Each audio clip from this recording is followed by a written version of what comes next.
ইচ্ছে থাকলে উপায় হয় বলে একটা খুব সুন্দর নীতি কথা রয়েছে। দেখবে কিছু শারীরিক সক্ষম মানুষও দিব্যি ভিক্ষে করে খায়, আবার শারীরিক অক্ষমতাকে বুড়ো আঙুল দেখিয়েও কিছু মানুষ প্রতিদিন লড়ে যায়। না, এই বিদেশদার পায়ের এই পরিস্থিতি কিন্তু জন্মগত নয়, তবে দুর্ঘটনা বলে কিছু জিনিসও তো আমাদের জীবনে হয়। হাওড়া চ্যাটার্জি পাড়া টি8 বাস স্ট্যান্ড সংলগ্ন বিদেশ দা ওরফে ভাগনার পরোটার দোকানেই আজকে যাবো। এটা একটা ভাতের হোটেল, তবে সকালের জলখাবারটা এখান থেকে খাবো। পরোটা কত করে?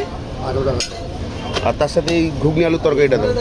আর দুপুরে কি ভাত ডালও পাওয়া যায়? সবজি ভাত কত নাও তোমরা? 30 টাকা। আর মাছ ভাত? 55 আছে, 60 আছে। রোজ খোলা থাকে নাকি তোমার? হ্যাঁ, রোজ খোলা?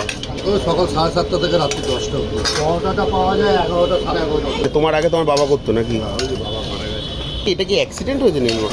মানে পরোটার দোকান খোলার পরেই এটা হয়েছে? আগে হয়েছে, আবার 2000 সালে হয়েছে।